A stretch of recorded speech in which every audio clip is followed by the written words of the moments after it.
والسلام على أشرف الأنبياء والمرسلين وعلى آله وصحبه أجمعين ومن تبعهم بإحسان إلى يوم الدين. أما بعد فأعوذ بالله من الشيطان الرجيم. بسم الله الرحمن الرحيم. إنا أنزلناه في ليلة القدر وما أدراك ما ليلة القدر ليلة القدر خیر من الف شہر.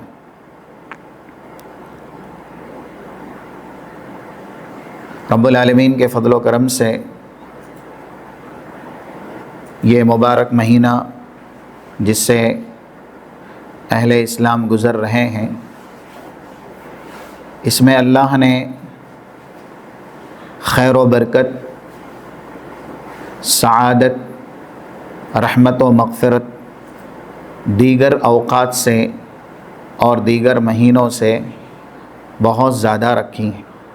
اسی لیے اللہ کے نبی صلی اللہ علیہ وسلم کا یہ فرمان 3545 جامع ترمذی میں جس کو نقل کیا گیا، رغم انف رجل دخل علیہ رمضان ثم انسلخ قبل ان یغفر له، اس آدمی کی ناک خاک آلود ہو، یعنی وہ ناکام ہو، نامراد ہو، جس کے اوپر رمضان جیسا عظیم مہینہ سایہ فگن ہوا، لیکن اس مہینے کو پا کر کے بھی وہ بدنصیب اور محروم اپنی مغفرت نہیں کروا سکا.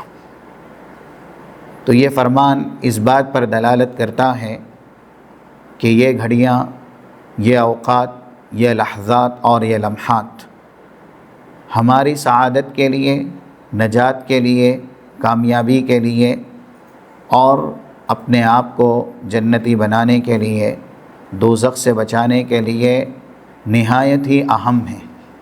جو ان کی قدر کرے گا وہ دنیا اور آخرت میں فوز و فلاح، کامیاب اور کامرہ شمار کیا جائے گا، اور جو اس کی ناقدری کرے گا اور اس کی اہمیت، افادیت نہیں سمجھے گا، وہ آخرت کے اعتبار سے سب سے بڑے خسران کا، نقصان کا شکار ہوگا. اسی لیے 55 نمبر کی صحیح الجامع کی وہ حدیث ہے، اللہ کے نبی صلی اللہ علیہ وسلم کا یہ ارشاد گرامی ہے، للہ فیہ لیلۃ خیر من الف شہر.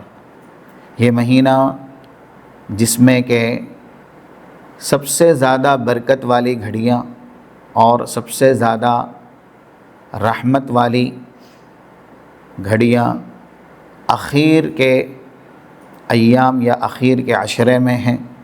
اللہ کے نبی صلی اللہ علیہ وسلم نے اسی کی طرف اشارہ کرتے ہوئے کہا کہ اس مہینے میں اللہ کی طرف سے بطور انعام ایک ایسی رات بھی رکھی گئی جس کے حصول اور جس کی تلاش ہر ایک مسلم کو کرنی چاہیے، کیونکہ اللہ کے نبی صلی اللہ علیہ وسلم سے اس بات کا ثبوت ملتا ہے، جو دلیلیں ہیں صحیح مسلم کے اندر 11651166 اور ایسے ہی 1167، اور اس کے بعد کی حدیثیں ہیں کہ اللہ کے نبی صلی اللہ علیہ وسلم نے لیلۃ القدر کی تلاش اور جستجو کے لیے رمضان کے تینوں عشروں میں اعتکاف کیا.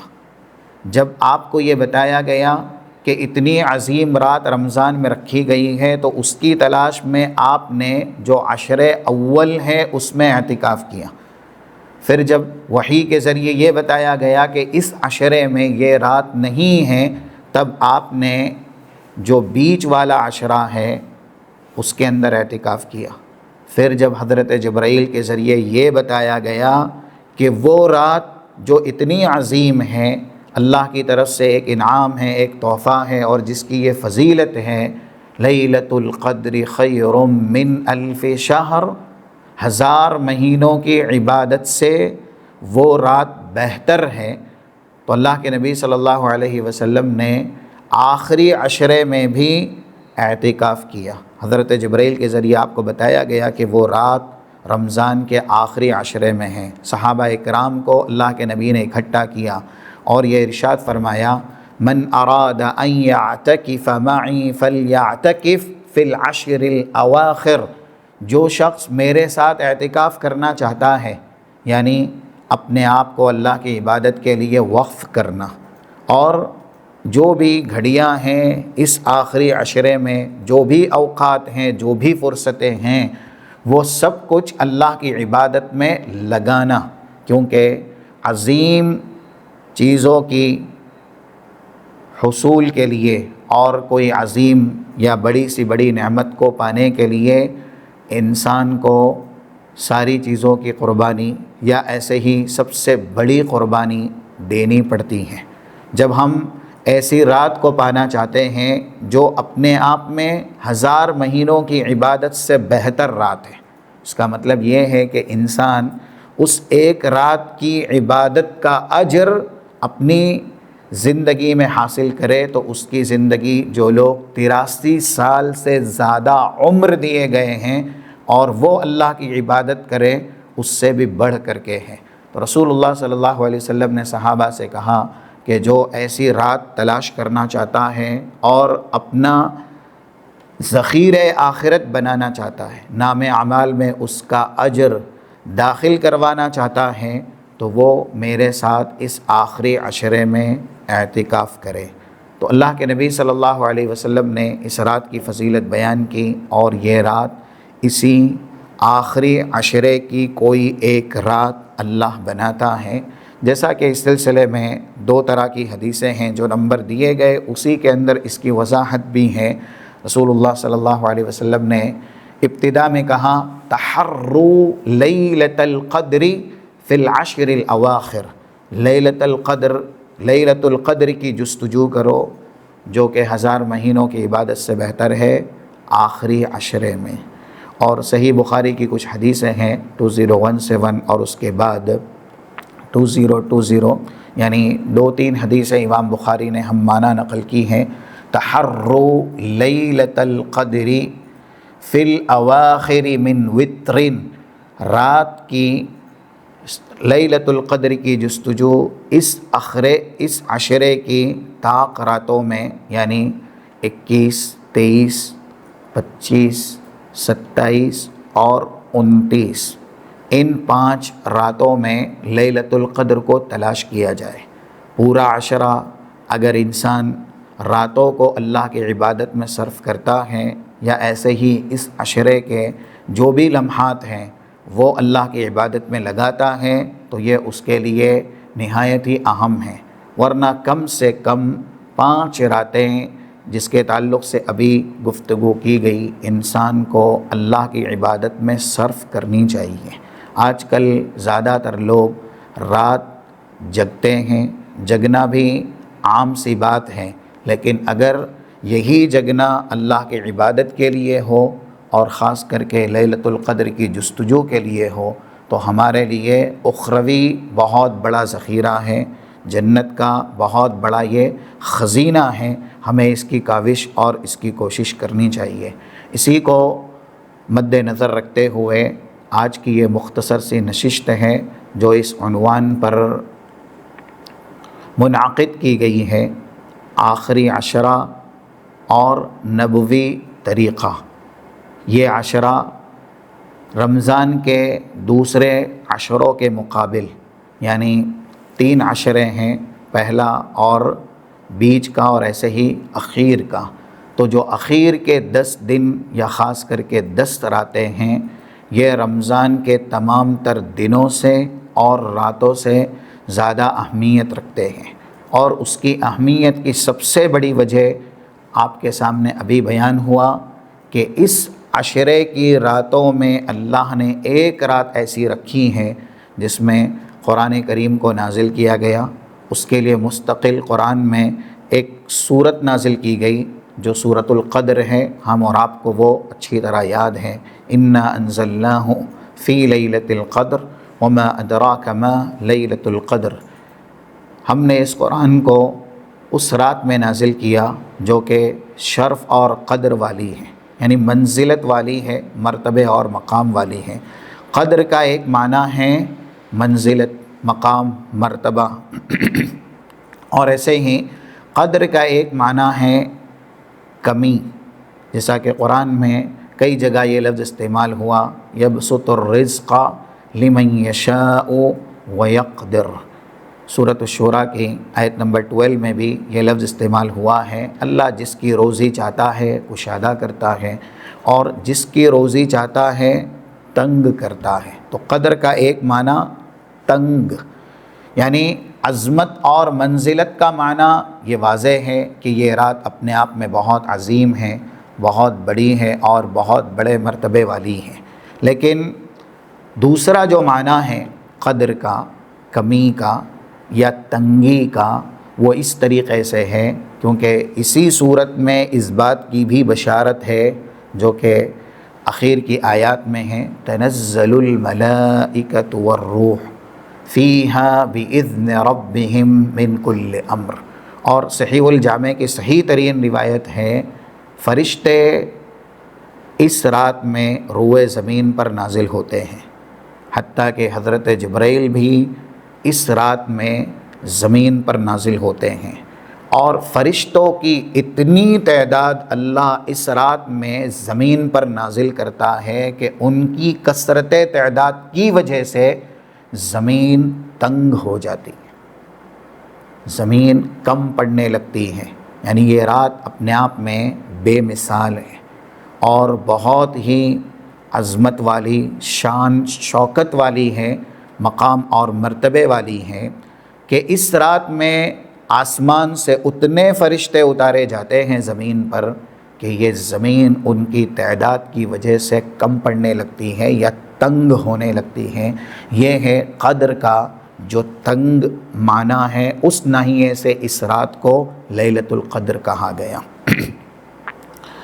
یہ آخری عشرہ نبوی طریقہ، اس کو جاننے سے پہلے ہم یہ سمجھتے ہیں کسی بھی چیز میں یا ایسے ہی کوئی بھی کام ہو، اس میں انجام، خاتمہ، یہ بڑا مقام اور بڑا مرتبہ رکھتا ہے۔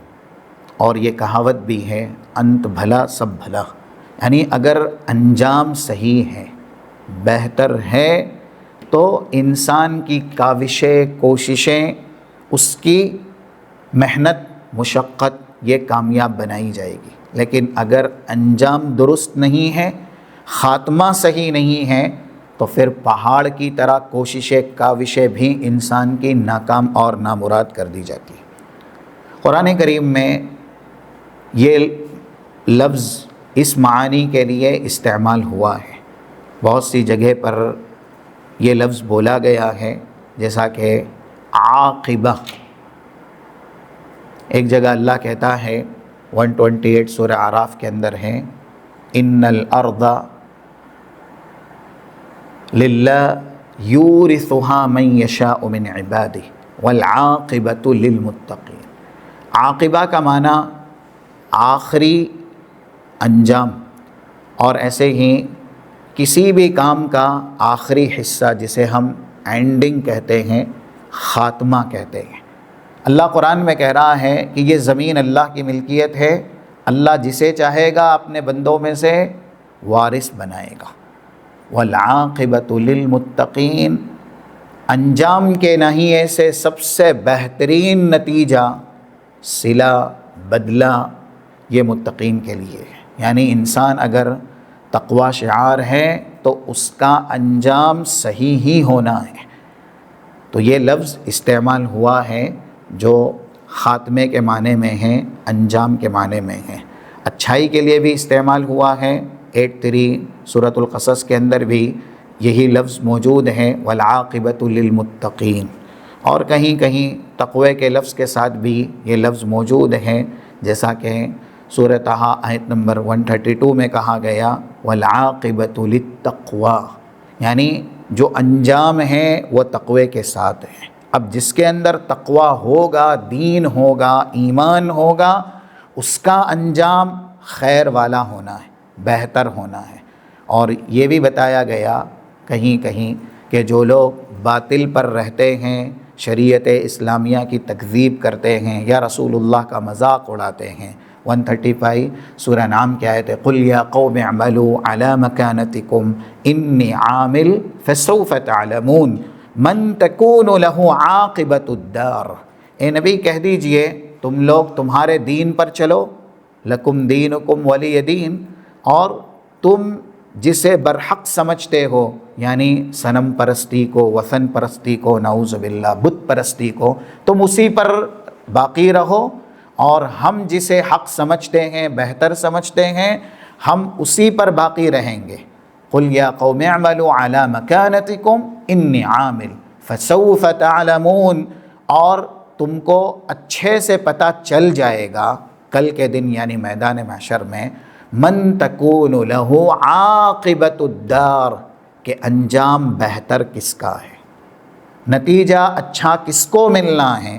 تو یہاں پر وہی خاتمے کے معنی میں کسی بھی کام کے اخیر کے حصے کو بیان کرنے کے لیے لفظ عاقبہ یہ استعمال کیا گیا، من تکون لہ عاقبۃ الدار۔ کہیں کہیں اللہ نے اسے مکذبین کے ساتھ بھی جوڑا ہے، جیسا کہ کچھ آیات مشہور ہیں، 137 سورہ ال عمران میں بھی ہیں، کہا گیا فانظر کیف کان عاقبۃ المکذبین۔ تو پھر اے نبی آپ ان کو بتا دیجئے، یا آپ خود بھی دیکھ لیں گے کہ جھٹلانے والوں کا اینڈ کیسا ہوتا ہے، یعنی ان کا انجام کیسا ہوگا، بہت ہی زیادہ خطرناک، بھیانک، المناک، خوفناک اور وحشتناک ہوگا۔ تو یہاں پر جو جھٹلانے والے ہیں ان کے لیے بھی انجام بتلایا گیا، یعنی لفظ عاقبہ جو اس معنی میں استعمال ہوتا ہے کہ کسی بھی کام کے اینڈ کو، خاتمے کو اور اخیر کے مرحلے کو بیان کیا جائے۔ کہیں کہیں مفسدین کا لفظ بھی موجود ہے، پھر چاہے مجرمین کا بھی ہے، 84 اور 86 یہ سورہ اعراف ہی کی آیت ہیں، یا اسی طریقے سے اور آگے جائیں تو 101 اور اس کے بعد کی آیتیں ہیں اسی صورت میں۔ اللہ نے کہا فانظر کیف کان عاقبۃ المجرمین، فانظر کیف کان عاقبۃ المفسدین، جو فساد پھیلانے والے ہیں ان کا انجام بھی بہت بھیانک ہوگا، جو جرم کرنے والے ہیں ان کا بھی انجام بہت ہی خطرناک ہوگا، یا پھر عذاب دے کر کے، مٹا کر کے اور تباہ اور برباد کر کے۔ اللہ کے نبی صلی اللہ علیہ وسلم سے اللہ نے کہا کہ دیکھ لیجئے انہوں نے ہماری آیتوں کو جھٹلایا تو ان کا انجام کیسا خطرناک ہوا۔ قوم لوط کا بھی تذکرہ ہے، قوم شعیب کا بھی تذکرہ ہے، اور دیگر قوموں کا بھی جنہیں اللہ نے خطرناک عذاب کا شکار بنایا۔ تو یہ لفظ ہیں جو کہ کسی بھی کام کے آخری حصے کو بیان کرنے کے لیے استعمال ہوتا ہے، اور اسی سے ہی اللہ کے نبی صلی اللہ علیہ وسلم کی ایک دعا ہے جو کہ بہت زیادہ معنی کے اعتبار سے حسین ہے، خوبصورت ہے، اگرچہ سند میں کچھ کلام ہیں لیکن یہ قابل بیان ہیں۔ 949 ابن حبان کی حدیث ہے، اور مسند احمد میں اس حدیث پر جو محققین ہیں انہوں نے یہ لفظ استعمال کیا ہے رواتہ موثقون، کہ اس میں جو راوی ذکر کیے گئے ہیں سند میں وہ سب کے سب ثقہ ہیں، یعنی یہ دعا قابل بیان ہے۔ اللہ کے نبی صلی اللہ علیہ وسلم یہ دعا پڑھتے تھے، اللہم احسن عاقبتنا فی الامور کلہا واجرنا من خزی الدنیا وعذاب الآخرہ۔ اللہ تو ہر معاملے میں چھوٹا ہو یا بڑا ہو ہمارے انجام کو حسین سے حسین بنا، بہتر سے بہترین بنا، اور وَأَجِرْنَا مِنْ خِزْيِ الدُّنْيَا وَعَذَابِ الْآخِرَةِ، دنیا کی ذلت سے، دنیا کے عذاب سے، اور آخرت کی ذلت سے، آخرت کے عذاب سے ہماری حفاظت فرما۔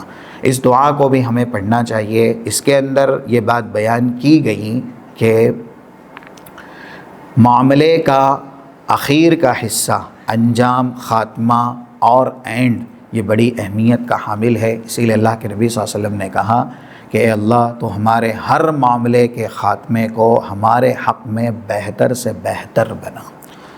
اور اگر انسان خاتمے سے محروم ہوا، یعنی حسن خاتمے سے محروم ہوا، اس کا آخری حصہ یعنی اینڈنگ صحیح نہیں ہوا، تو پھر دیکھیے کتنے نقصان کا وہ شکار ہوتا ہے۔ یہ ایک مثال ہے 112 نمبر کی صحیح مسلم کی حدیث ہے، اور ایسے ہی 6607 صحیح بخاری کے اندر بھی یہ حدیث موجود ہیں۔ حدیث بڑی ہے، وقت کم ہے، اس لیے اس کا مفہوم آپ کے سامنے بیان کیا جا رہا ہے۔ ایک شخص کسی غزوے میں تھا، اور اس نے غزوے میں وہ کارنامہ کیا جو بڑے بڑے صحابہ نے نہیں کیا۔ الفاظ حدیث بھی ہیں، ما اجزأ منا احد کما اجزأ منا فلان۔ فلاں نے جو کارنامہ اس غزوے میں انجام دیا ہے، یعنی دشمنوں کی صف میں داخل ہو کر کے دشمنوں کو نقصان پہنچانا، اور ایسے ہی اسلام کو تقویت دلانا، یہ میدان جہاد کا جو کارنامہ ہے، اس انسان نے اس جنگ میں اس دن سب سے زیادہ انجام دیا تھا۔ اب رسول اللہ صلی اللہ علیہ وسلم نے جب کسی کے زبانی یہ سنا اس کا کارنامہ دیکھ کر کے، انہو من اہل الجنہ، کہ یہ تو یقینی اعتبار سے جنتی انسان ہے، اللہ کے نبی صلی اللہ علیہ وسلم نے فوراً اس کے بعد کہا، انہو من اہل النار، یہ انسان دوزخی ہے۔ تو ایک صحابی یہ سننے کے بعد اس شخص کے پیچھے لگ گئے، یعنی اس کو فالو کیا، اس لیے کہ بظاہر اس نے جنگ میں بڑا کارنامہ کیا تھا، اور لوگوں نے یہ بھی کہا کہ آج کی کوشش کی وجہ سے، کارنامے کی وجہ سے یہ تو جنت میں ضرور جائے گا، اس لیے کہ اس کا کارنامہ آج سب سے زیادہ بڑا ہے۔ لیکن جب رسول اللہ کے زبانی یہ کلمات سنے کہ یہ انسان دوزخی ہے، تو صحابی حیران ہو گئے، اور انہوں نے اس شخص کا پیچھا کرنا شروع کیا۔ ہوا یہ کہ ابھی جنگ جاری ہی تھی، فَجُرِحَ جُرْحًا شَدِيدًا، ایک بھیانک زخم اس کو لگا، اور وہ اس زخم کی تاب نہ لا سکا، یعنی برداشت نہ کر سکا۔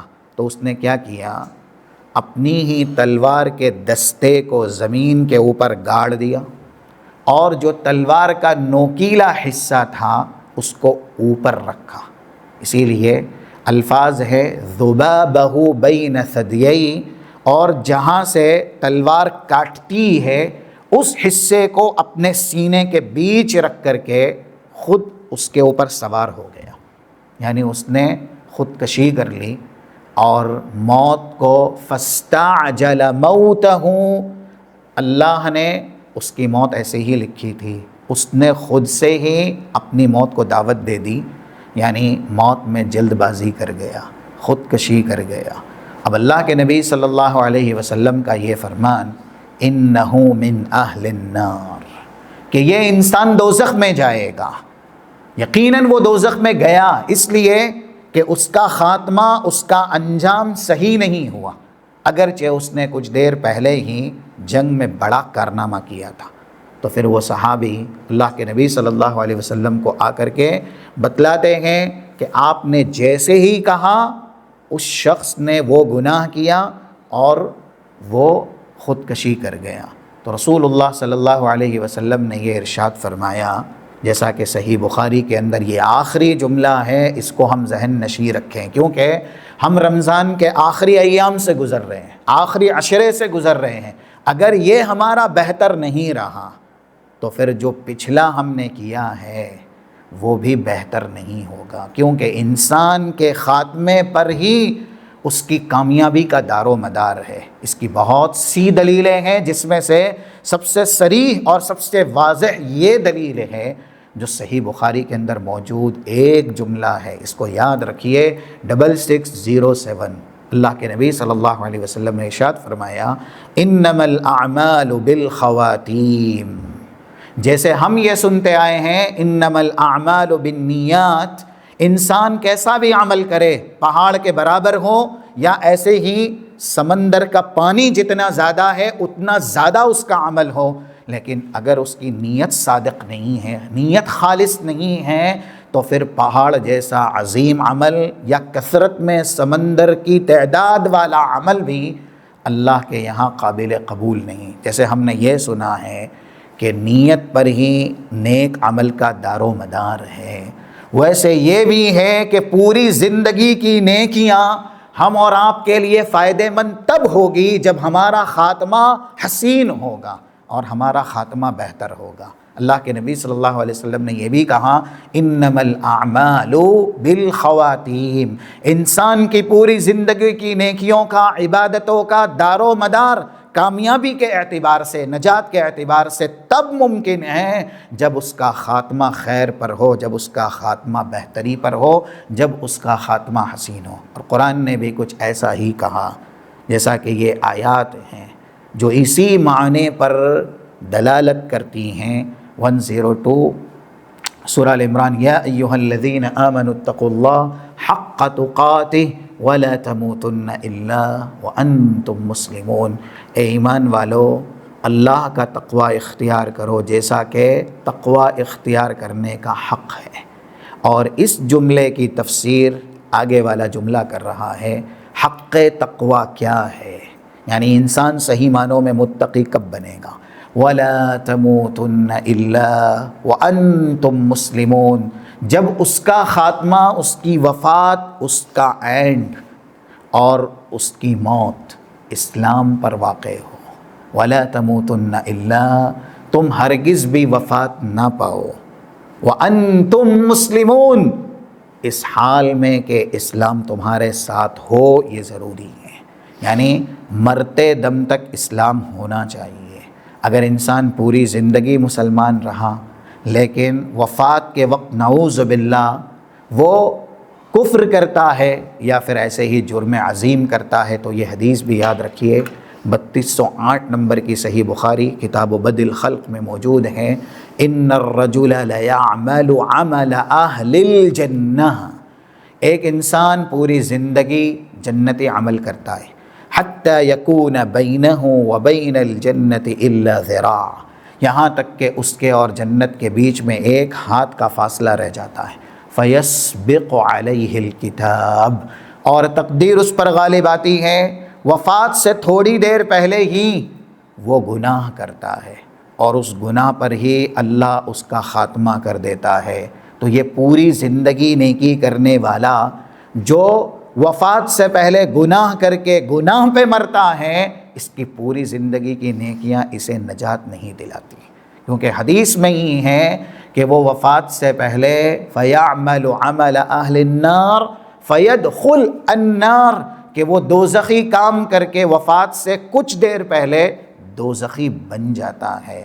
یعنی انسان کا خاتمہ ہی حقیقت میں اس کی کامیابی ہے اور اس کی نجات ہے۔ اگر خاتمہ بہتر نہیں تو پھر زندگی بھر کی عبادتیں بھی نجات نہیں دلا سکتی۔ ہم نے پورا رمضان گزارا، عبادتیں کی، کیونکہ ہوتا یہی ہے کہ لوگ شروع کے ایام میں، ابتدائی ایام میں جوش کے ساتھ، شوق کے ساتھ اور ایسے ہی جذبے کے ساتھ عبادت کرتے ہیں، لیکن جیسے رمضان رخصتی کی طرف جاتا ہے، لوگ مسجدوں سے، قیام اللیل سے، تلاوت قرآن سے، نیکی سے، اذکار سے دور ہونا شروع ہو جاتے ہیں۔ ہمارے یہاں بر صغیر کی حالت یہی ہے کہ جیسے رمضان الوداعی مرحلے میں آتا ہے اور رمضان کا مہینہ خاتمے کو پہنچتا ہے، مسجدوں سے تعداد کم ہو جاتی ہیں، قیام اللیل میں لوگوں کی حاضری نہ کے برابر رہتی ہیں، اور دوسری طرف جو جگہیں شیطان کی ہیں، جہاں جھوٹ زیادہ بولا جاتا ہے، دھوکہ زیادہ دیا جاتا ہے، یا ایسے ہی گناہ زیادہ کیے جاتے ہیں، جیسا کہ 671 نمبر کی حدیث ہے جو کہ صحیح مسلم کے اندر ہے۔ اللہ کے نبی صلی اللہ علیہ وسلم کا فرمان ہے، احب البلاد الی اللہ مساجدہا، اللہ کے نزدیک سب سے پسندیدہ جگہ مسجد ہے۔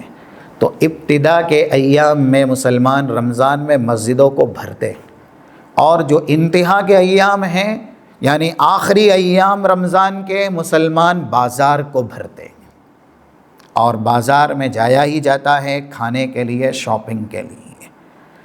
اسی لیے حضرت علی رضی اللہ تعالی عنہ کہا کرتے تھے، یہ بہت بہترین ان کا مقولہ ہے، من کان ہمہ للطعام، جو انسان صرف اور صرف کھانے کے لیے جیتا ہے.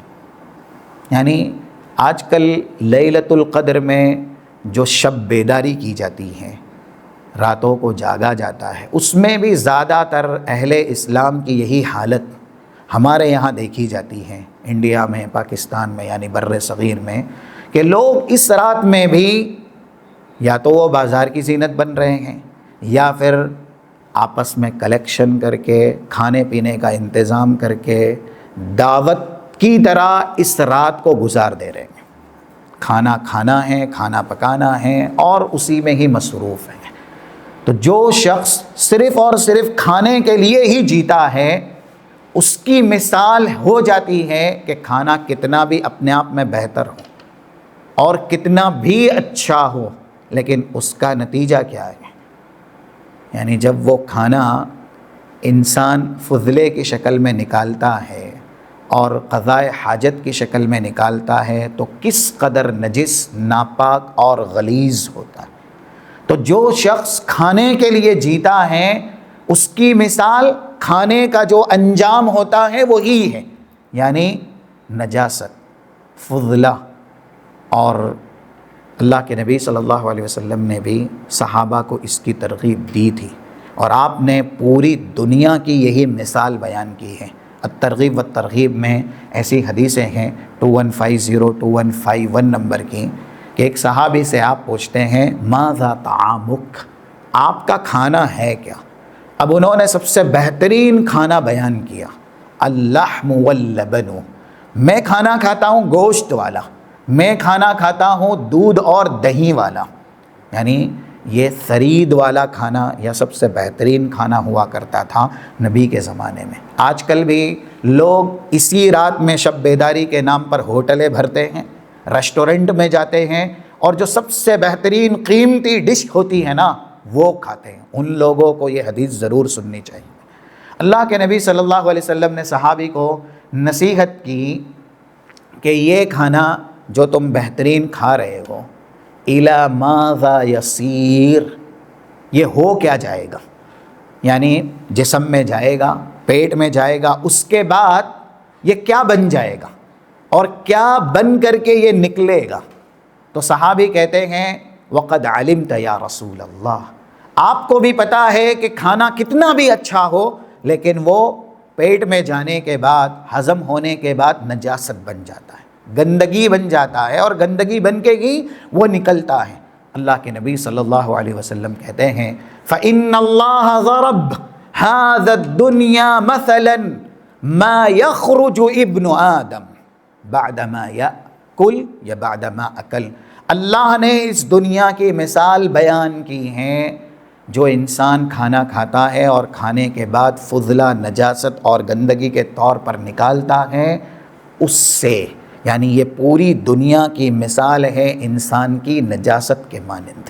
شروع میں دنیا بہت اچھی لگتی ہے، لیکن جب یہ دنیا انسان چھوڑتا ہے اور اس کے پاس ایمان نہیں، توحید نہیں، تو پھر یہی دنیا سب سے زیادہ تباہی کا اور ضلالت کا، گمراہی کا اس کے لیے باعث بنا دی جاتی ہے.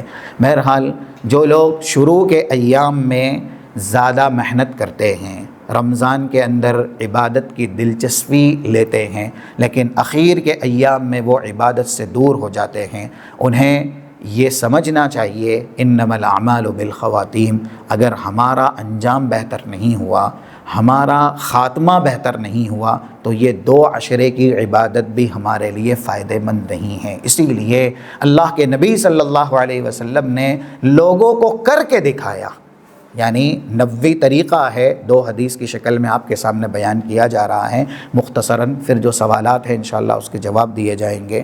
اللہ کے نبی صلی اللہ علیہ وسلم کا معمول تھا. یہ حدیثیں اگر کوئی نوٹ کرنا چاہتا ہے تو وہ نوٹ کر سکتا ہے.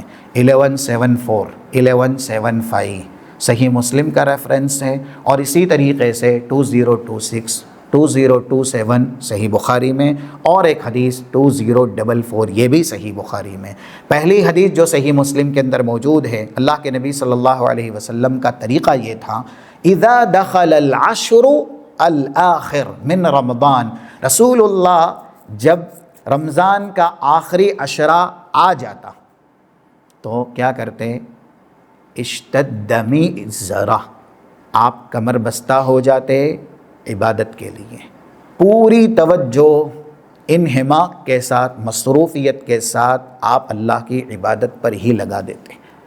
اور اعتکاف جسے اللہ کی عبادت کے لیے ہی انسان کرتا ہے کہ اپنے آپ کو اللہ کی عبادت میں محبوس کر لینا، گرفتار کر لینا، اعتکاف کرنے والے کا نصب العین یہ ہونا چاہیے کہ میرا ایک لمحہ بھی اللہ کی عبادت کے علاوہ صرف نہ ہو، الا یہ کہ جو عذر شرعی ہے، انسان قضاء حاجت وغیرہ کے لیے واش روم وغیرہ جائے تو وہ اس کے وہ لمحات ہیں، بقیہ جتنے بھی لمحات ہیں وہ زیادہ سے زیادہ اللہ کی عبادت میں صرف کرے۔ اور امام ابن الجوزی کی ایک مشہور کتاب ہے، یہ کتاب بھی پڑھنی چاہیے، صید الخاطر، اس میں انہوں نے وقت کی اہمیت کے تعلق سے یہ بات بیان کی ہے کہ اس طرح کے اوقات، چاہے وہ رمضان کا آخری عشرہ ہو یا ذی الحج کا پہلا عشرہ ہو، اس طرح کے اوقات اپنے آپ میں بڑی اہمیت کے حامل ہوتے ہیں۔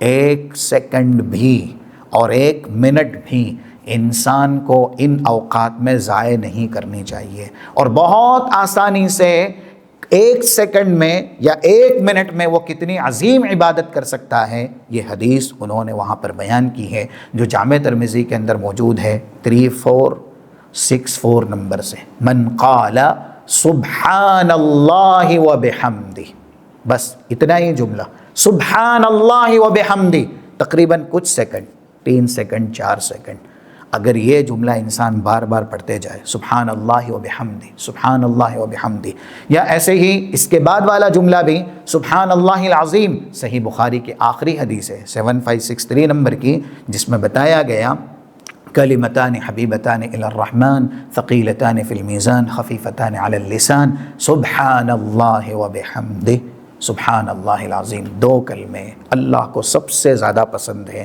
کل جب انسان کی نیکیاں تولی جائے گی تو ترازو میں، میزان حسنات میں سب سے زیادہ بھاری، سب سے زیادہ وزنی ہیں، زبان پر سب سے ہلکے ہیں۔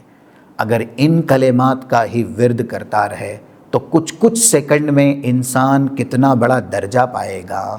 یہ حدیث تو ابھی ہم نے سنی جو صحیح بخاری کی ہے، لیکن ترمذی کی حدیث میں من قال سبحان اللہ وبحمدہ، جس نے کہا سبحان اللہ وبحمدہ غرست لہ نخلۃ فی الجنہ، جنت میں اس کے لیے ایک درخت لگایا جائے گا۔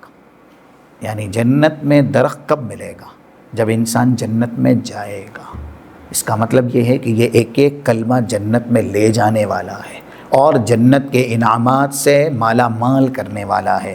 تو یہ عشرہ جو اپنے آپ میں بڑا مرتبہ رکھتا ہے، 90 طریقہ اس کا یہ ہے کہ رسول اللہ جیسے ہی اس عشرے میں داخل ہوئے اور اللہ نے یہ موقع آپ کو دیا، آپ نے دنیا سے کٹ کے، اہل و عیال سے ہٹ کے پوری طرح اس عشرے کو اللہ کی عبادت کے لیے وقف کیا۔ اسی لیے حضرت عائشہ رضی اللہ تعالیٰ عنہ شہادت دیتی ہیں، اور یہ ایک بار کی نہیں، ہر رمضان کی شہادت ہے، کیونکہ الفاظ ہیں کان رسول اللہ صلی اللہ علیہ وسلم یعتکف فی العشر الاواخر من رمضان حتی توفاہ اللہ، آپ کی زندگی میں رمضان آیا اور آخری عشرہ آیا، آپ نے آخری عشرے کو صرف اور صرف اللہ کی عبادت میں ہی لگایا، یہاں تک کہ اللہ نے آپ کو وفات دے دی۔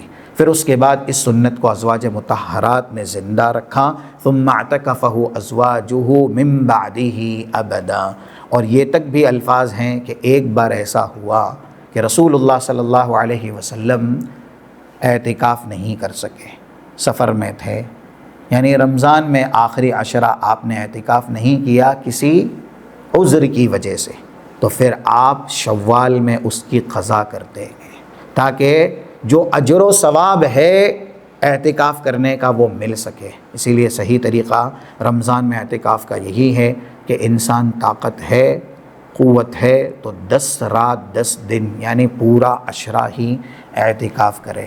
حضرت عائشہ رضی اللہ تعالیٰ عنہ دوسری شہادت دیتی ہیں جو صحیح مسلم کی حدیث میں ہے 1175، کان رسول اللہ صلی اللہ علیہ وسلم یجتہد فی العشر الاواخر من رمضان ما لا یجتہد فی غیرہ۔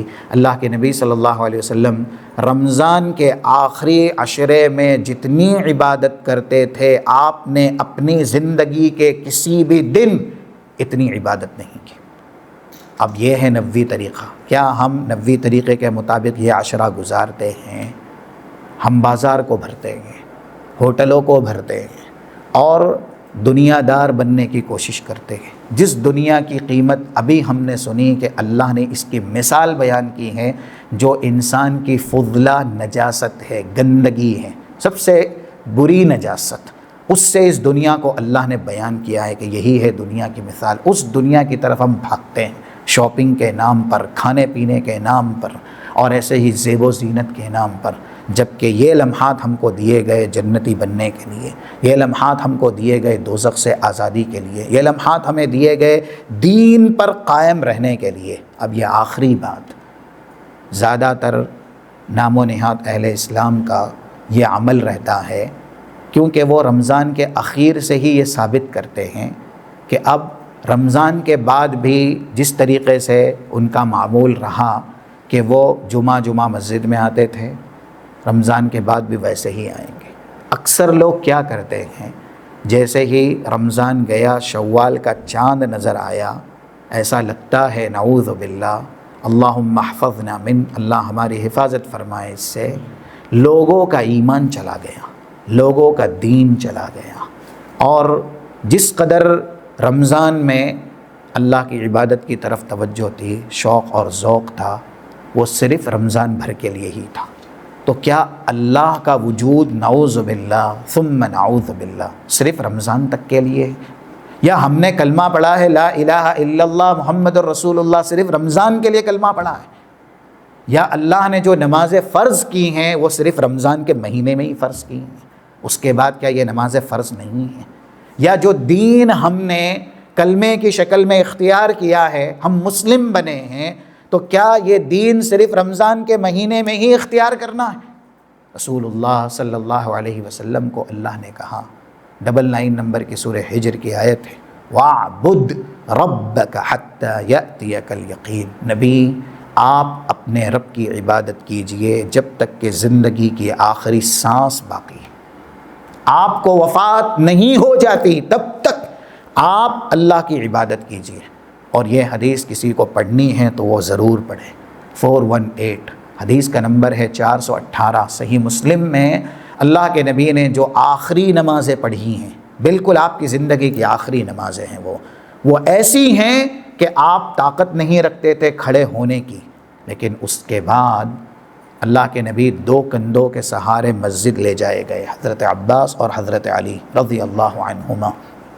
پھر رسول اللہ صلی اللہ علیہ وسلم نے وہاں بیٹھ کر کے لوگوں کی امامت کرائی، مسجد گئے، جماعت کے ساتھ آپ نے نماز پڑھائی۔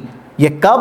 زندگی کے بالکل اخیر وقت میں یہ آپ کی نمازیں ہیں، جس میں الفاظ حدیث ہے وَرِجْلَاهُ تَخُطَّانِ عَلَى الْأَرْضِ، آپ کے دونوں پیر زمین پر ٹک نہیں پا رہے تھے، اور جب آپ کو لے جایا گیا تو گھٹنوں کے بل آپ گئے، دونوں پیر زمین پہ گھس رہے تھے۔ ایسی طاقت اور ایسی قوت تھی نہیں رسول اللہ کے بدن شریف میں کہ آپ کھڑے ہو سکیں، اور ویسی حالت میں بھی آپ مسجد لے جائے جا رہے ہیں، اور ویسی حالت میں بھی آپ امامت کرا رہے ہیں۔ یعنی اللہ نے جو آپ کو کہا کہ وفات آنے تک نبی آپ اللہ کی عبادت کریں گے، رسول اللہ نے اس آیت کی ترجمانی کر کے دکھائی کہ بالکل وفات سے کچھ لمحہ پہلے آپ اللہ کی عبادت کر رہے ہیں۔ اور واللہ 3202 3203 3205 یہ مشکل الآثار کی احادیث ہے، رسول اللہ بولنے کی سکت نہیں رکھ رہے ہیں، پھر بھی آپ زبان سے بولنا چاہ رہے ہیں اور بولنے کی کوشش کر رہے ہیں، اور وہ بھی وصیت کے الفاظ ہیں۔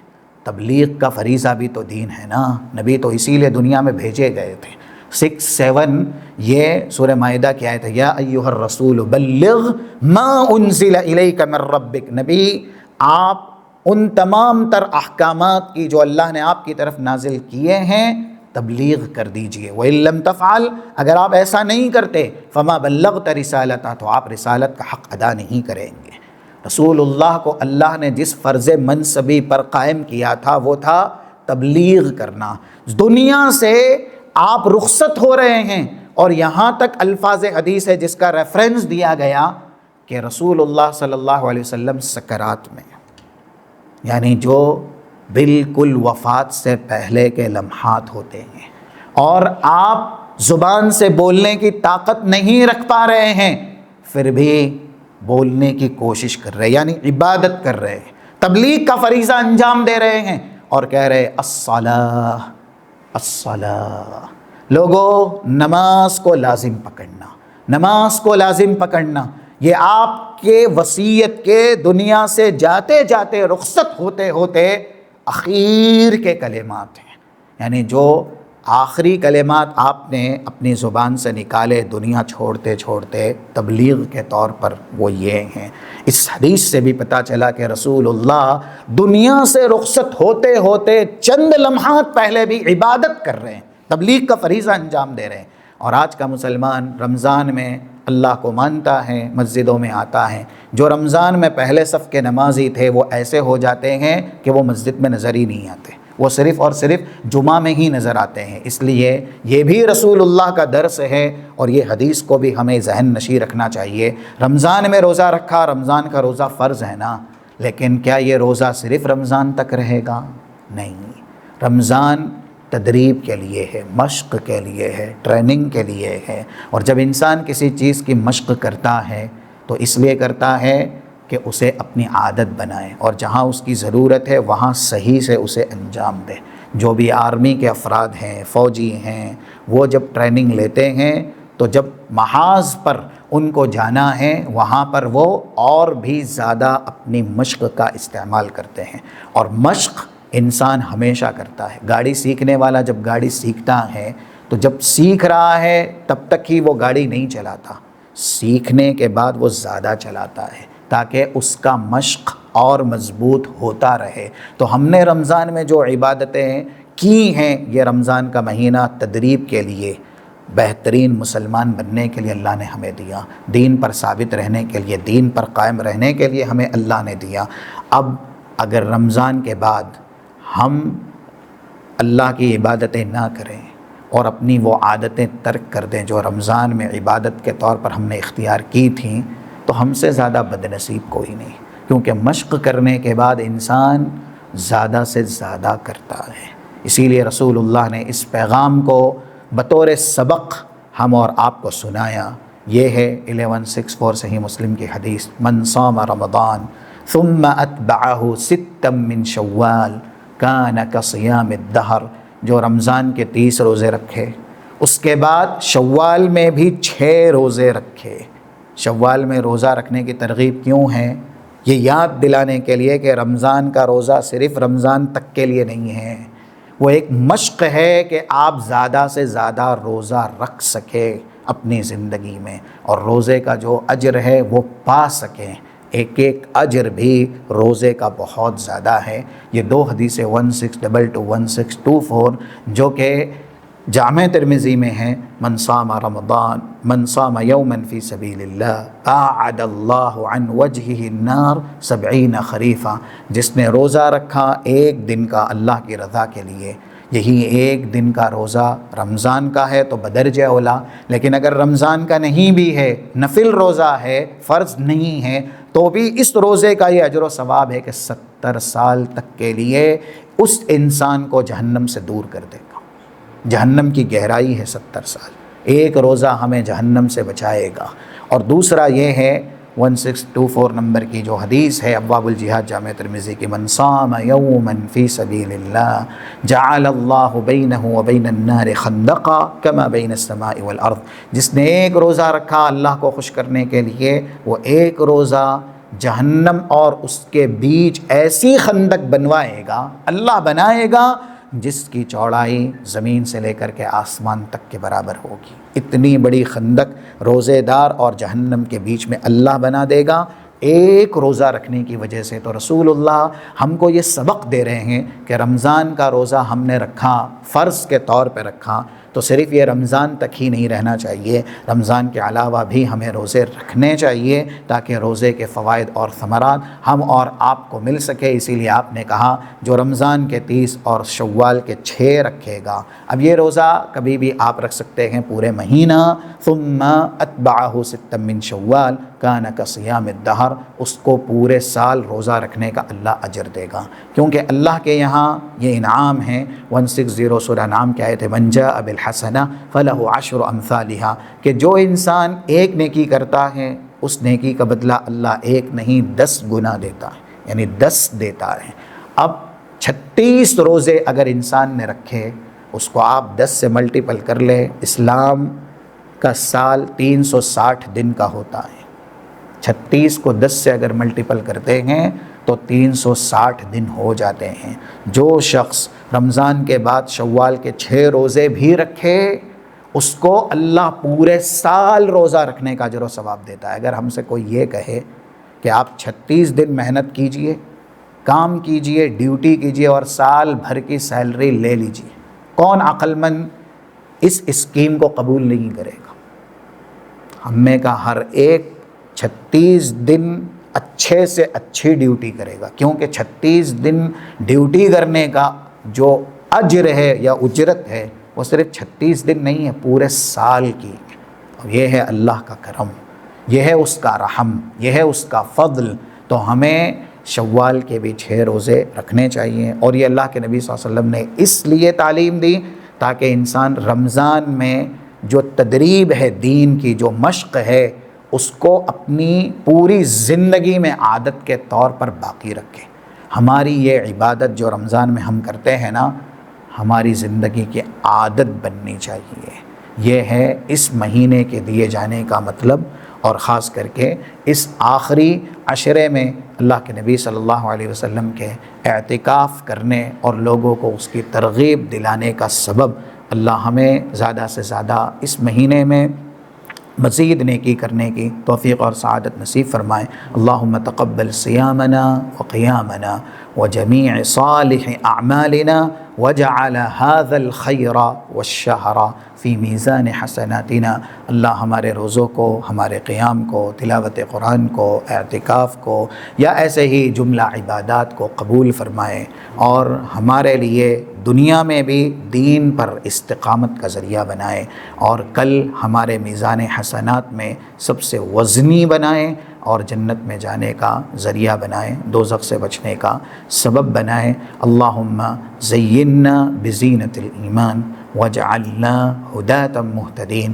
اللہ تو ہمیں ہمیشہ ایمان کی زینت سے مزین فرما، اللہ تو ہمیں اسلام پر باقی رکھ اور اسلام کی ہدایت سے مالا مال فرما، ہادی بنا، محتدی بنا، ہم ہدایت پر رہیں اور دوسروں کے لیے سامان ہدایت بن سکیں۔ اللہم حبب الینا الایمان وزینہ فی قلوبنا وکرہ الینا الکفر والفسوق والعصیان واجعلنا من الراشدین والحقنا بالصالحین وتوفنا مسلمین غیر خزایا ولا مفتونین۔ اللہم ارنا الحق حقا وارزقنا اتباعہ وارنا الباطل باطلا وارزقنا اجتنابہ۔ آمین۔ صلی اللہ علی نبینا محمد وعلی آلہ وصحبہ اجمعین برحمتک یا ارحم الراحمین۔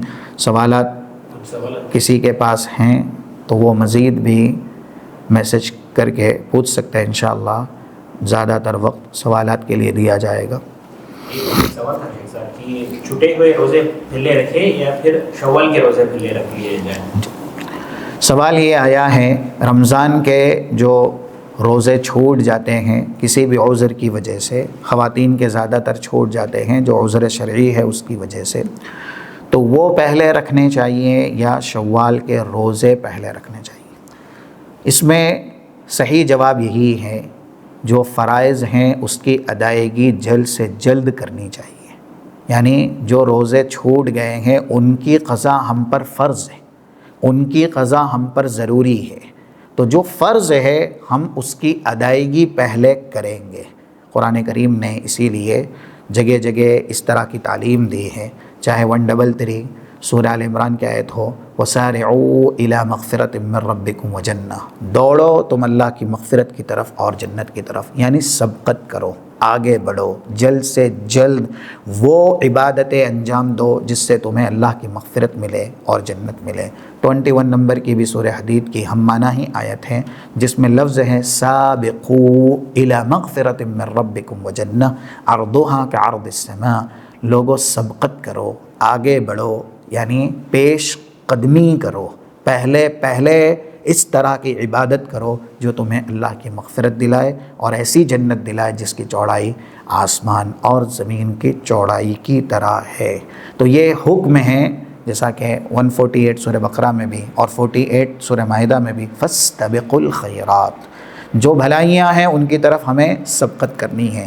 تو فرض اور واجب عبادات جیسا کہ رمضان کے روزے یہ فرض ہے، اور اگر عذر شرعی کی وجہ سے چھوٹ جاتے ہیں تو ان کی قضا کرنا بھی فرض ہے، ان کی قضا کرنا بھی ضروری ہے۔ تو ہمیں پہلے فرض کی ادائیگی کرنی چاہیے اور اس کے بعد جو غیر فرض ہے اس کو رکھنا چاہیے، کیونکہ شوال کے روزے یہ نہیں ہے کہ آپ ایک ساتھ 6 رکھیں یا شروع کے بالکل ایام میں ہی آپ شوال کے 6 روزے رکھیں۔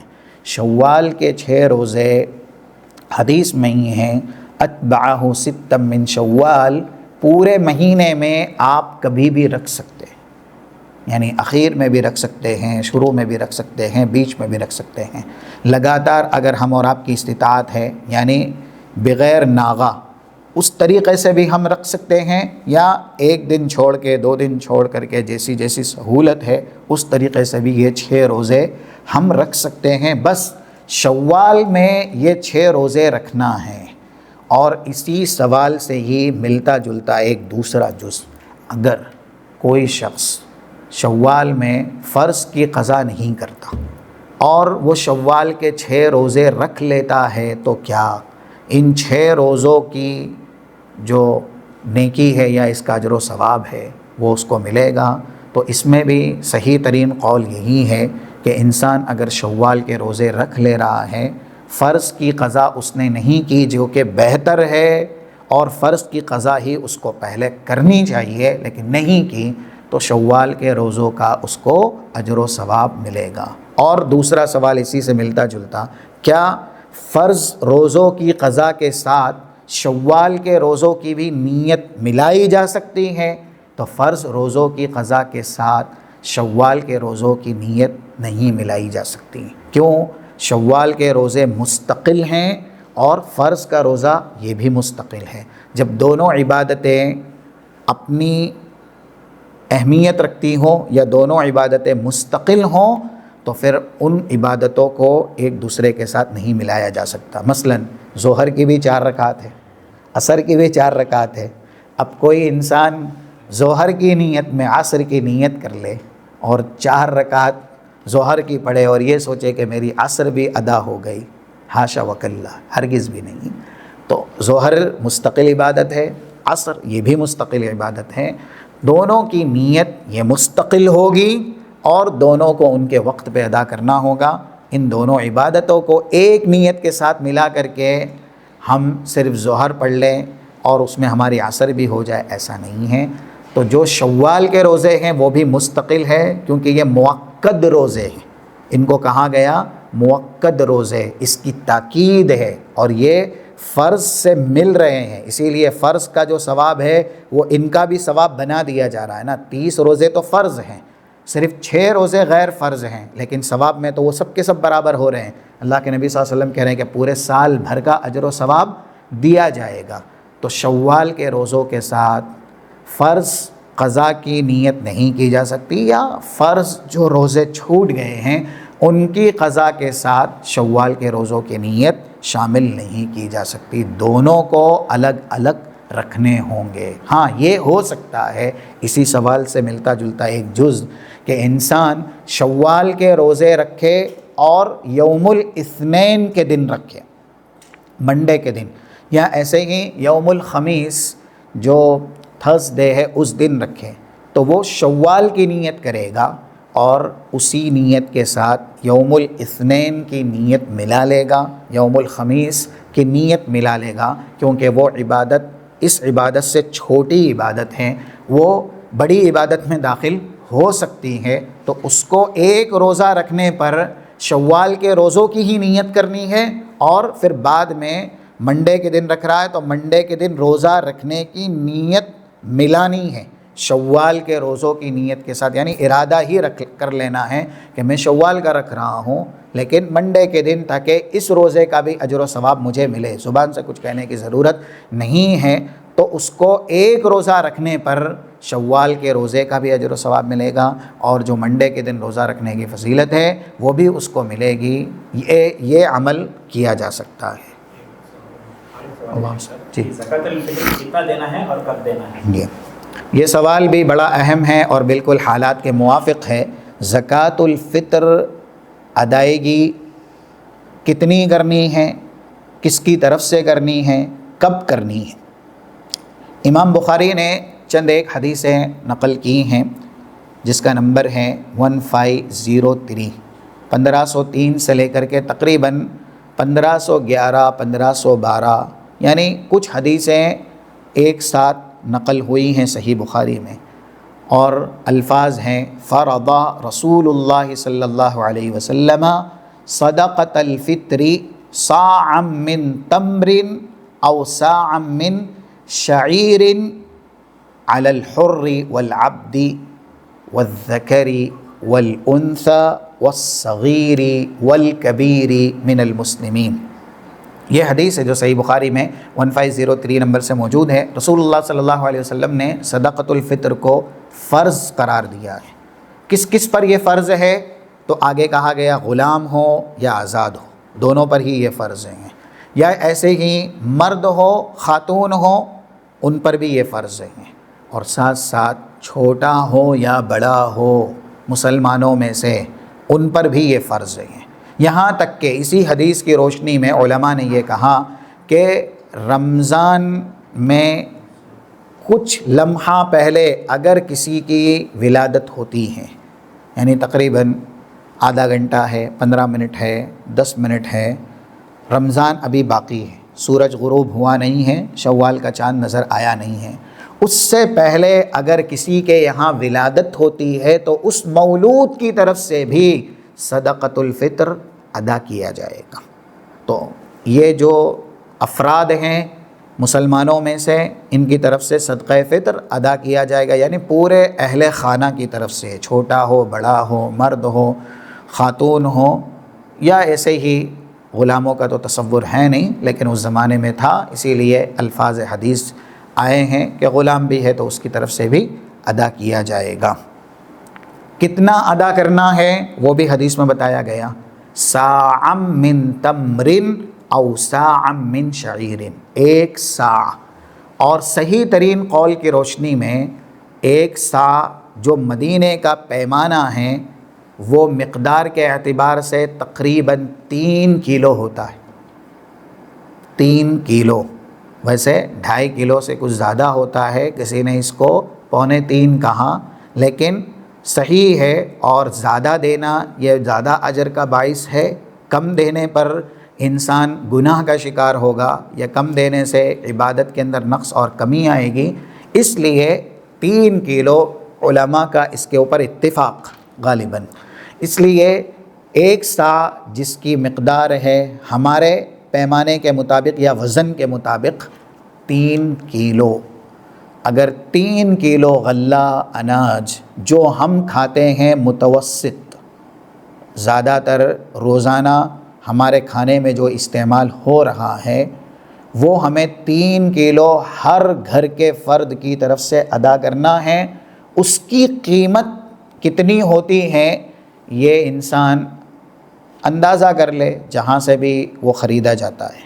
اب یہ ہے کہ اسے کب سے کب تک ادا کرنا ہے، تو اسے اللہ کے نبی صلی اللہ علیہ وسلم نے حدیث میں کہا، جیسا کہ صحیح بخاری کی جن حدیثوں کا ریفرنس دیا گیا، اور ساتھ ساتھ ایک حدیث اور ملا لیتے ہیں 1609 ابو داؤد کے اندر، من اداها قبل صلاۃ العید فہی صدقۃ مقبولہ، جو شخص عید کی نماز پڑھنے سے پہلے اس کو ادا کرے گا اس کے لیے یہ صدقہ فطر ہے. ومن اداها بعد صلاۃ العید فہی صدقہ. لیکن عید کی نماز کے بعد اگر کوئی شخص صدقۃ الفطر دیتا ہے تو وہ صدقۃ الفطر نہیں ہے بلکہ وہ عام صدقہ ہے. تو وقت اس کا جو صحیح ہے وہ یہی ہے، شوال کا چاند نظر آ جانے کے بعد سے عیدگاہ جانے سے پہلے تک، عیدگاہ جانے سے پہلے تک ہمیں اس کو ادا کر دینا ہے، یا اس کی ادائیگی کا وکالہ اگر کہیں پر آپ بھیجنا چاہتے ہیں تو آپ وکیل بنا دیجئے. کسی کو وکیل بنا دینے سے بھی ادائیگی شمار کر لی جائے گی، کیونکہ الفاظ حدیث یہ بھی ہیں، امر رسول اللہ صلی اللہ علیہ وسلم ان تودع بها قبل خروج الناس الى المصلی. اللہ کے نبی صلی اللہ علیہ وسلم نے صدقۃ الفطر ادا کرنے کا حکم دیا اس سے پہلے کہ لوگ عیدگاہ کی طرف عید کی نماز کے لیے نکلیں. تو عید کی نماز سے نکلنے سے پہلے، عیدگاہ جانے سے پہلے تک ہمیں صدقۃ الفطر ادا کر دینا ہے. یہ افضل وقت ہے جو کہ ہم کو سورج غروب ہونے کے بعد سے، یعنی شوال کی رات شروع ہو رہی وہاں سے لے کر کے صبح تک عیدگاہ کی طرف جانے سے پہلے تک ادا کر دینا ہے. صحابہ اکرام سے بالاتفاق یہ بھی ثابت ہے، جیسا کہ عبداللہ ابن عمر رضی اللہ تعالیٰ عنہ کا اثر نقل ہوا، صحیح بخاری میں 1511 نمبر کی حدیث ہے کہ وہ لوگ ایک دن یا زیادہ سے زیادہ 2 دن پہلے صدقۃ الفطر نکالتے تھے. اور اس کی علت بھی بیان کی گئی. علت یہ ہے فقیروں کو مالدار کرنے کے لیے، کیونکہ عید کے دن لوگ سوال کرے یہ اچھا نہیں لگتا.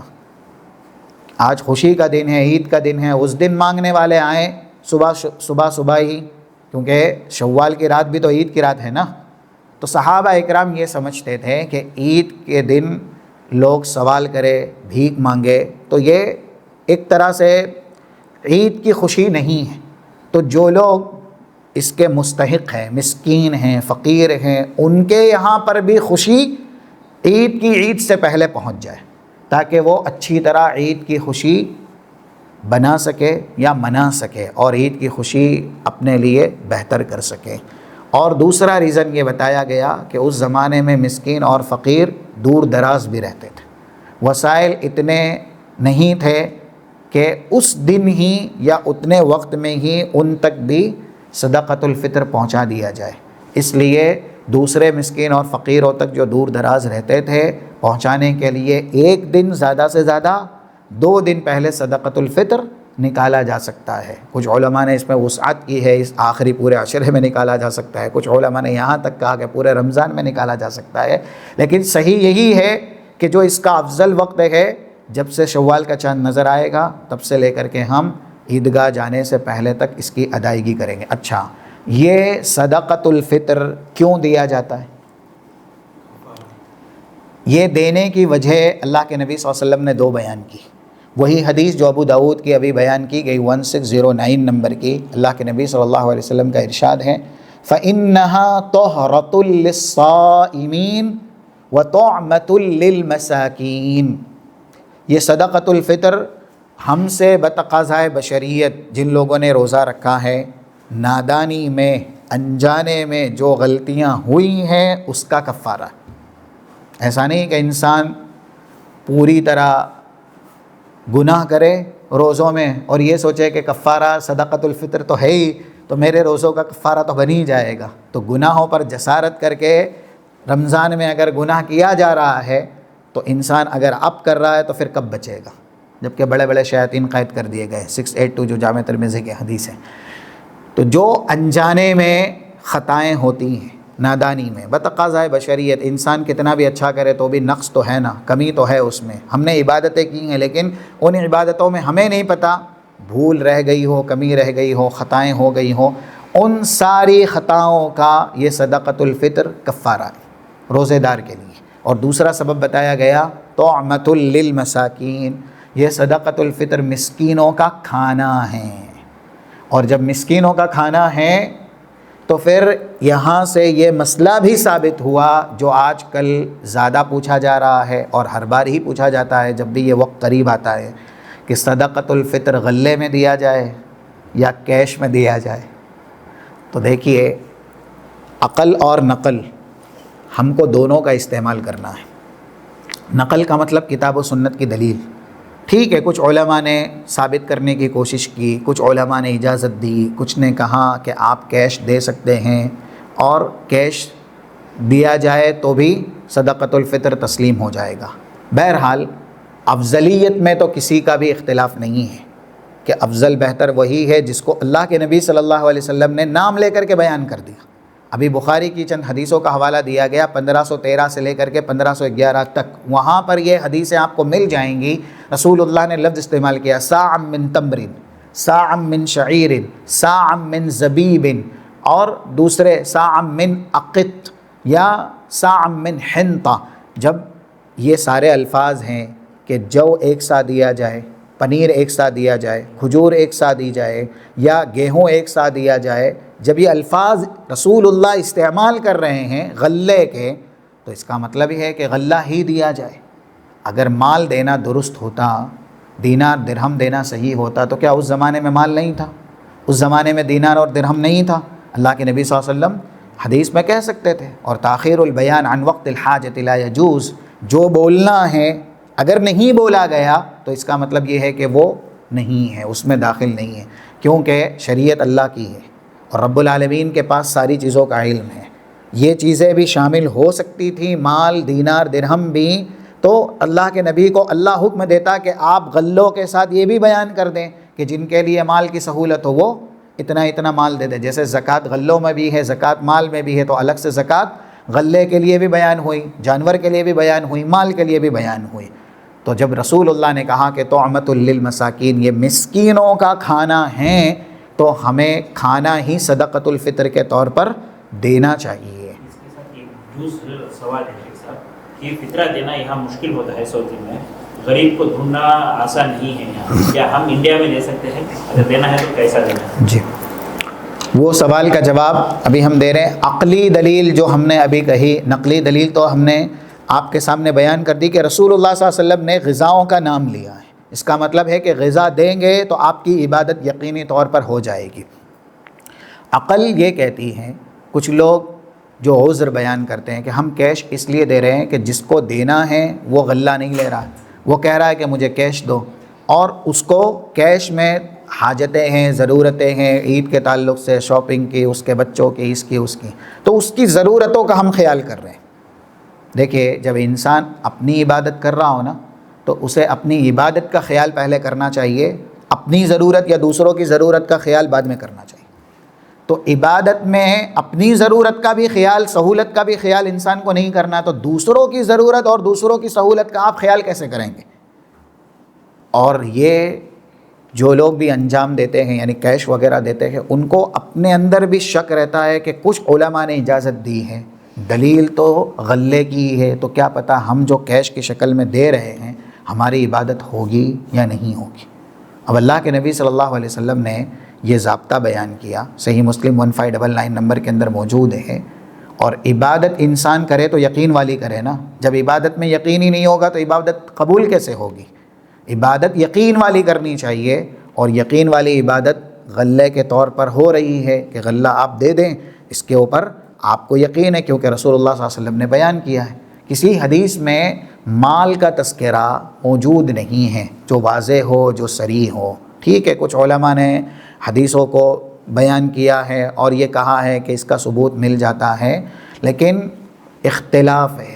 چند ایک ہیں جو مال کی اجازت دیتے ہیں صدقۃ الفطر میں، ورنہ تو زیادہ تر یہی کہتے ہیں کہ آپ جیسا بتایا گیا ہے ویسی عبادت کیجیے۔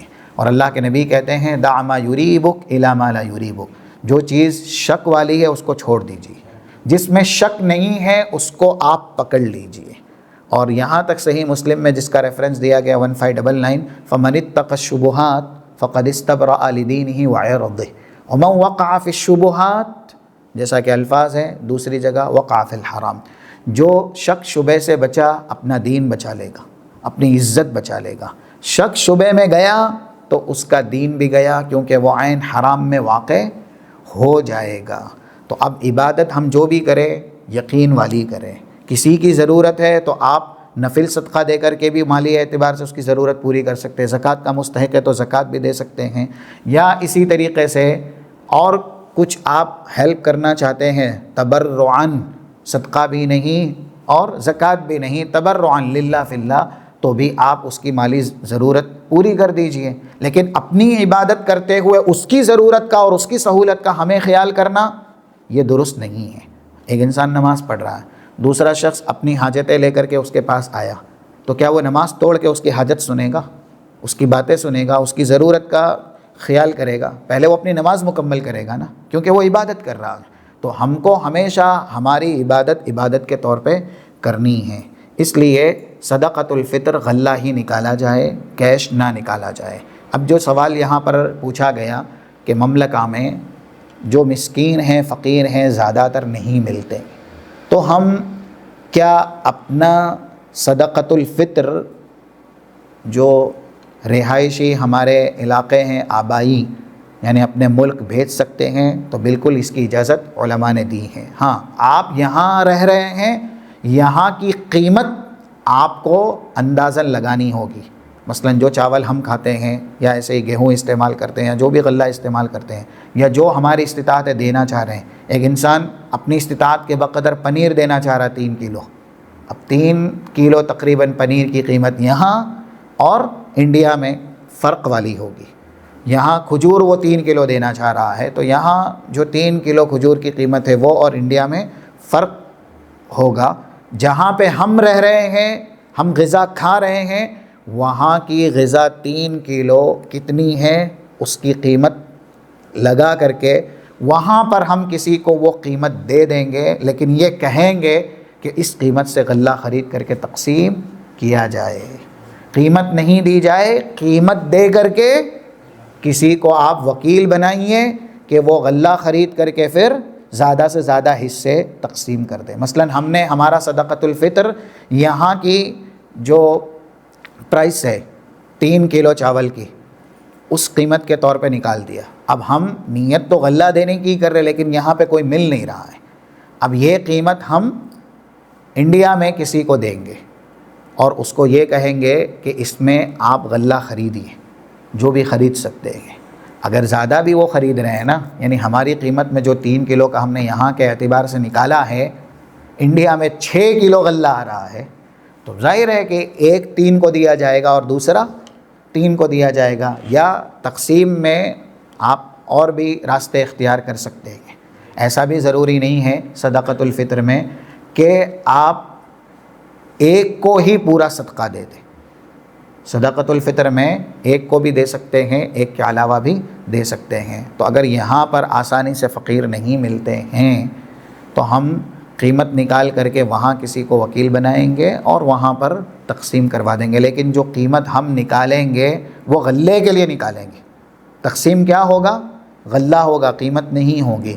اور یہاں رہ رہے ہیں تو یہاں کے حساب سے ہم غلے کا وزن قیاس کریں گے، یعنی 3 کلو جو بھی ہماری استطاعت ہے اس کی جو قیمت بنتی ہے وہ قیمت ہم ادھر ارسال کریں گے، سینڈ کریں گے۔ واللہ عالم صاحب۔ جی، ایک آخری سوال ہے صاحب کہ عید کے دن کچھ خاص عمل ہے یا زمین سے ثابت کچھ عید کے دن کا؟ عید کے دن اللہ کے نبی صلی اللہ علیہ وسلم سے جو اعمال ثابت ہے، مثلا فجر کی نماز کے بعد غسل کرنا ہے، اچھے کپڑے زیب تن کرنا ہے، کیونکہ جمعہ یہ بھی عید ہے، اور پھر عید الفطر میں جانے سے پہلے آپ نے کھجور وغیرہ کھائی ہے۔ عید الفطر میں جانے سے پہلے آپ نے کھجور وغیرہ کھائی ہے، تو میٹھا کھا کر کے، یعنی کھجور وغیرہ ہے تو کھا کے ہی آپ کو نکلنا چاہیے 1-2 کھجور۔ پھر تکبیرات کا اہتمام صحابہ نے کیا ہے، اللہ اکبر اللہ اکبر اللہ اکبر لا الہ الا اللہ اللہ اکبر وللہ الحمد۔ تو یہ تکبیرات ہم عیدگاہ کی طرف جاتے ہوئے پڑھتے ہوئے جائیں گے۔ مرد حضرات ہیں وہ کچھ آواز بلند کریں گے، اور جو خواتین ہیں وہ اپنی آواز میں، دبی ہوئی آواز میں تکبیر پڑھتے ہوئے عیدگاہ کی طرف جائیں گے۔ ایسا نہیں ہے کہ ہم عیدگاہ کی طرف جا رہے ہیں تو ہماری زبان گنگ ہو منہ بند ہو. اور ایسے ہی اب اس دن انسان اچھے بہترین لباس پہن لے، جو بھی اس کی استطاعت ہے، خوشبو وغیرہ لگا لے، اور پھر عیدگاہ کی طرف وہ نکلے. تو اب یہ اچھائیاں جو دنیاوی ہے ہم نے اختیار کر لی، تو زبان کی زینت یا ایسے ہی سب سے بڑی زینت اللہ کی عبادت ہے نا، ایمان ہے، تو وہ بھی ہمیں عید کے دن اختیار کرنا ہے. خوشی میں آپ یہ ہرگز نہ بھولیں کہ جس ذات نے آپ کو خوشی دی ہے اس کا حق کیا ہے اور اس کی خوشی کس میں. ہم کو جس نے خوشی دی ہے اللہ نے، ہمیں اپنی ساری خوشی میں، عید والی ہو، شادی والی ہو یا اور بھی ہو، اللہ کی خوشی کا سب سے پہلے خیال کرنا چاہیے. لوگ اپنی خوشی میں نا اللہ کی ناراضگی اور اللہ کے غیظ و غضب کو دعوت دیتے ہیں. اور وہ کیسے دیتے ہیں کہ وہ اپنی خوشی میں نا اللہ کی خوشی کا لحاظ اور خیال نہیں کرتے. پھر وہ خوشی کو نا اس طریقے سے، جیسے قرآن نے ایک لفظ استعمال کیا نا، اترانا، غرور کرنا اور حد کو تجاوز کرنا، اس میں تبدیل کر دیتے ہیں. تو عید والے دن اکثر مسلمان یہی کرتے ہیں. دیکھا جائے تو بے پردگی میں خواتین ملت اسلامیہ سب سے آگے، پارکوں میں، ہوٹلوں میں، سڑکوں میں اور جتنی بھی جگہیں ہیں پکنک وغیرہ کی، سب بے پردہ. ایسا لگتا ہی نہیں ہے کہ یہ اسلام والی خواتین ہیں یا مسلم گھرانے کی خواتین ہیں. تو رمضان میں ہم نے عبادتیں کیں، کیا ان عبادتوں کی یہ آزادی ہے یا ان عبادتوں کی قبولیت ہے کہ ہم عید کے دن نعوذ باللہ خوشی کے نام پر من چاہا عمل کریں، من مانی کریں، خواہشات کی پیروی کریں؟ تو عید کے دن جس طریقے سے مسلمان خوشی میں، اب مرد حضرات ہیں تو وہ سیلون وغیرہ میں جاتے ہیں، ادھر رمضان گیا، شوال کا چاند نظر آیا، سیلون پر پیر رکھنے کی بھی جگہ نہیں ہے. اب وہاں داڑھی جو رمضان میں رکھی ہوئی تھی کہ ٹھیک ہے اللہ کی عبادت کریں گے، رمضان کا احترام کریں گے، اس داڑھی کو رمضان گیا تو اپنے چہرے سے چھلوا رہا ہے، مونڈوا رہا ہے. تو رسول اللہ صلی اللہ علیہ وسلم سے محبت یا داڑھی کی جو عبادت ہے، کیا صرف چند دنوں کی تھی، چند لمحوں کی تھی، مہینے کی تھی؟ تو اکثر دیکھا گیا ہے کہ مسلمان مرد حضرات سیلون میں گھنٹوں، ٹھیک ہے ایک ضرورت ہے، آپ بال وغیرہ کٹوا رہے ہیں تو وہ درست ہے، زیب و زینت کے اندر وہ چیزیں داخل ہیں، لیکن داڑھی چھلوانا، چہرہ بنانے کے نام پر داڑھی کٹوانا، یہ سراسر اسلام کے منافی ہیں، اسلام کے خلاف ہے. اور عید جہاں اللہ نے ہمیں خوشی دی ہے، ہم اللہ کے غیظ و غضب کو دعوت دے رہے ہیں، ہم اللہ کی ناراضگی والا عمل کر رہے ہیں. یہ عید کا سب سے بڑا پیغام ہے کہ خوشی دینے والے کی خوشی کا ہم سب سے پہلے خیال اور لحاظ کریں. اگر اپنی خوشی میں اس کی خوشی کا خیال نہیں کریں گے تو پھر وہ ہمیں کبھی خوش ہونے یا خوش رہنے نہیں دے گا. اور عیدگاہ جاتے ہوئے جیسے تکبیرات پڑھنی ہیں، اسی طریقے سے ایک عمل اللہ کے نبی صلی اللہ علیہ وسلم سے ثابت ہے کہ جس راستے سے آپ عیدگاہ کی طرف جاتے ہیں نا، اگر راستہ بدل سکتے ہیں تو آتے ہوئے آپ راستہ بدل کر کے آئیں. سہولت ہے، آسانی ہے تو راستہ بدل کر کے آنا چاہیے. اور پیدل جانا عیدگاہ کی طرف یہ سنت ہے. ٹھیک ہے انسان سہولتیں جو کچھ بھی آج میسر ہیں اس کا استعمال کریں، دور دراز جانا ہے، لیکن اگر آسانی ہے، سہولت ہے، جیسا کہ ہمارے یہاں عموماً انڈیا میں عیدگاہ نزدیک ہوتی ہے تو سہولت ہو جاتی ہے کہ آپ پیدل عید کے لیے جائیں اور تلبیہ کہتے ہوئے جائیں. اور یہ بھی ثابت ہے کہ عید کی نماز پڑھنے کے بعد، کیونکہ وہاں پہنچیں گے نا آپ تو کوئی اذان نہیں ہے، کوئی نفل نماز نہیں ہے، اگر نماز ہے تو صرف عید کی ہی نماز ہے. ہاں مسجد میں کوئی شخص عید کی نماز پڑھ رہا ہے، جیسا کہ آج کل عموماً پڑھ ہی جا رہی ہے، تو پھر مسجد کے آداب اس کا ہمیں لحاظ کرنا ہے. مسجد میں کوئی شخص عید کی نماز پڑھ رہا ہے، مسجد میں انٹر ہوا، اذا دخل احدکم المسجد فلا یجلس حتی یصلی رکعتین، تو اسے مسجد کا حق ادا کرنا ہوگا، بیٹھنے سے پہلے 2 رکعت تحیۃ المسجد پڑھنی ہوگی، کیونکہ وہ مسجد میں آیا ہے، اگرچہ وہ عید کی نماز کے لیے آیا ہے. لیکن عیدگاہ اگر کوئی شخص گیا ہے تو وہاں عید کی نماز سے پہلے کوئی نماز نہیں ہے. ہاں عید پڑھنے کے بعد جب رسول اللہ صلی اللہ علیہ وسلم گھر پہنچے تو آپ نے 2 رکعت نماز پڑھی ہے، تو وہ نماز ہم پڑھ سکتے ہیں. کسی نے کہا کہ یہ نماز آپ کی چاشت کی تھی، صلاۃ الضحیٰ کی تھی، بہرحال وہ جو بھی ہو، تو عید کے بعد نماز پڑھنے کا ثبوت ہے. کب؟ گھر پہنچ کر کے، ایسا نہیں کہ عیدگاہ میں ہی آپ نماز پڑھنا شروع کر دیں، گھر پہنچ کر کے نماز پڑھی جائے گی۔ اور یہ کچھ اعمال ہیں جو عید کے دن اللہ کے نبی صلی اللہ علیہ وسلم سے ثابت ہے، انسان غسل وغیرہ کرے، اچھا بہترین لباس زیب تن کرے، خوشبو وغیرہ لگائے جو مرد ہیں، اور ایسے ہی عید کے لیے نکلے تو تکبیرات کا اہتمام کرے، یعنی اس کی زبان پر تکبیریں ہونی چاہیے، اور وہ تکبیر پڑھتے ہوئے راستے کو عبور کرے، عیدگاہ جائے۔ اور پیدل جانا یہ مسنون ہے، ٹھیک ہے، اگر انسان سواری کا سہارا لے رہا ہے۔ اور وہ جو آخری پیغام ہے عید کے تعلق سے کہ عید بطور خوشی ہم کو اس لیے نہیں دی گئی کہ جو گناہ ہم کرنا چاہیں نعوذ باللہ، خوشی کے نام پر گناہ کی اجازت ہے، ہرگز بھی نہیں ہے۔ خوشی حد کے اندر ہونی چاہیے، اور اللہ کی خوشی کا ہماری خوشی سے پہلے ہم کو لحاظ اور خیال کرنا چاہیے۔ واللہ اعلم بالصواب۔ اسی میں ایک سوال جڑا کچھ ہے کہ عیدی دینا کب سے شروع ہوا اور کیا یہ اسلام کا حصہ ہے؟ عید کے دن جی جی جی جی ہاں، اصل میں عیدی دینا یہ بطور عبادت نہیں ہے، کچھ چیزیں عادت ہوتی ہیں۔ ہاں، عید کے موقع پر خوشی کا اظہار ہونا چاہیے۔ ہماری جو سب سے بڑی عیدی ہوتی ہے نا، کہتے ہیں نا مسلمان کا سب سے بڑا تحفہ جو آپ دیں یا سب سے قیمتی تحفہ وہ کیا ہے؟ دعا ہے۔ تو صحابہ اکرام سے یہ چیزیں عید ملتے ہوئے ثابت ہیں، یہ سب کے لیے ہے، کیونکہ آثار صحابہ بھی ہمارے لیے حجت ہے۔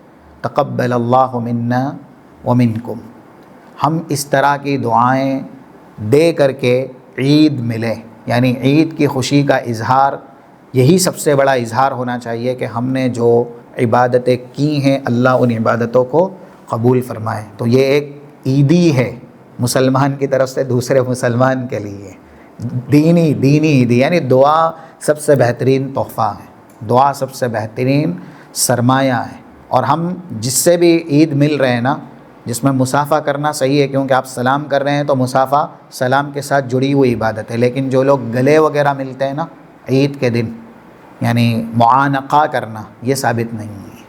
معانقہ، گلے سے گلے ملنا، صرف ایک ہی صورت میں ثابت ہے، جو انسان سفر سے آیا ہے اور وہ ملاقات کر رہا ہے تب آپ گلے ملیں گے، ورنہ عید کے دن گلوں کا ملنا، معانقہ کرنا یہ صحیح نہیں ہے۔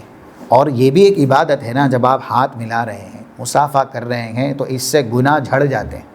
معانقہ کرنا بھی، گلے سے گلے ملنا بھی عبادت ہے۔ تو جو عبادت جس وقت نہیں ہے ہم نہیں کر سکتے، اور اکثر لوگ معانقہ کرتے ہیں یعنی گلے سے گلے ملتے ہیں، لیکن جو ثابت ہے وہ نہیں کرتے۔ کیا؟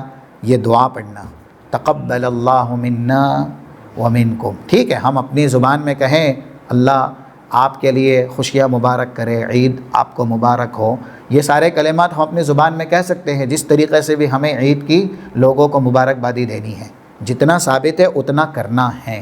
تقبل اللہ منا ومنکم، اللہ ہماری اور آپ کی ساری عبادتیں قبول کر لے۔ تو یہ سب سے بڑی عیدی ہے۔ پھر اس کے بعد خوشیاں ہیں، یہ خوشی کا دن ہے۔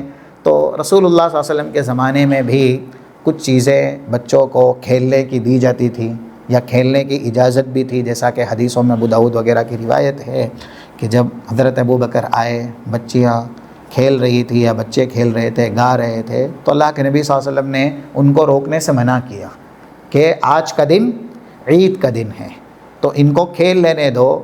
تو ہم اسی خوشی کا لحاظ کرتے ہوئے بچوں کے لیے، اب بڑوں کے لیے نہیں ان کو عیدی وغیرہ دیتے ہیں، یعنی کچھ پیسے دیتے ہیں تاکہ وہ زیادہ سے زیادہ خوش ہو سکے، اور اس دن جو بھی تحفے تحائف ہیں وہ خرید سکے، لے سکے، جو ان کی خوشی کا باعث ہے۔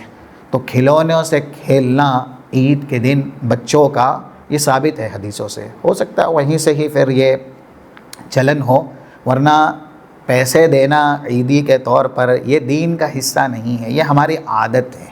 اور عرف ہر اعتبار سے اگر اس میں کوئی برائی نہیں ہے، اسلام کی خلاف ورزی نہیں ہے، وہ درست ہے، وہ صحیح ہے۔ تو اس کو کوئی بطور عبادت نہیں کرتا کہ آپ مجھے اتنی عیدی دیجئے، میں آپ کو اتنی عیدی دوں گا۔